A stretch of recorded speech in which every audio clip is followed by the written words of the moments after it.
കോവിഡിൻ്റെ മൂന്നാം തരംഗത്തിൻ്റെ തീവ്രത കഴിഞ്ഞുവെങ്കിലും മുതിർന്നവരെ പോലെ തന്നെ കുട്ടികളിലും പോസ്റ്റ് കോവിഡ് സിൻഡ്രോം കാണുന്നുണ്ട്. ഇതിലേറ്റവും ഗൗരവ സ്വഭാവമുള്ള ഒരു കണ്ടീഷനാണ് MIS-C. എന്താണ് MIS-C?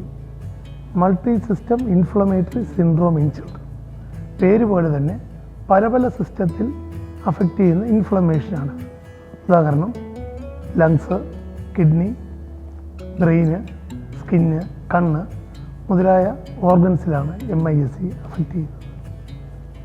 കോവിഡ് വന്നതിന് ശേഷം 2 ആഴ്ച കാലം മുതൽ 3 മാസം വരെയുള്ള കാലയളവിലാണ് MIS-C കാണപ്പെടുന്നത്. ഇതിൻ്റെ യഥാർത്ഥ കാരണം വ്യക്തമല്ല. ഏതു പ്രായക്കാരിലാണ് MIS-C കാണുന്നത്? നവജാത ശിശുക്കൾ മുതൽ 18 വയസ്സ് വരെയുള്ള കാലഘട്ടത്തിൽ കാണാമെങ്കിലും 3 വയസ്സ് മുതൽ 12 വയസ്സ് വരെയുള്ള കുട്ടികളിലാണ് ഇത് കൂടുതലായി കാണപ്പെടുന്നത്. എന്താണ് MIS-Cയുടെ രോഗലക്ഷണങ്ങൾ?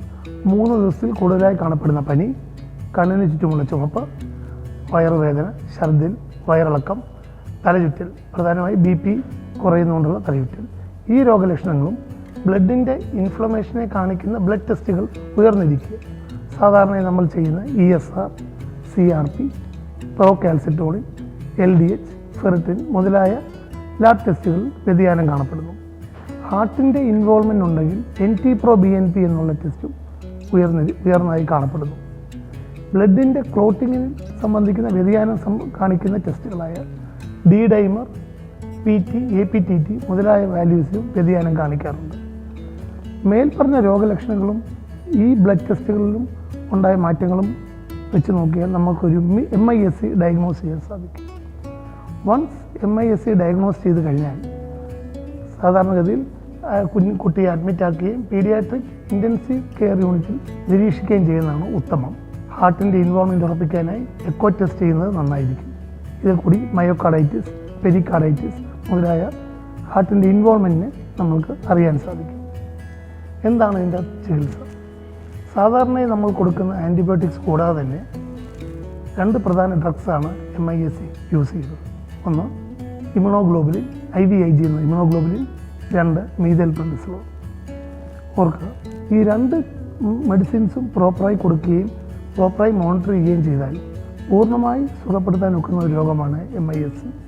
COVID-19 പോലെ ഒരു കുട്ടിയിൽ നിന്ന് മറ്റൊരു കുട്ടിയിലേക്ക് ഇത് പകരാൻ സാധ്യത കുറവാണ്.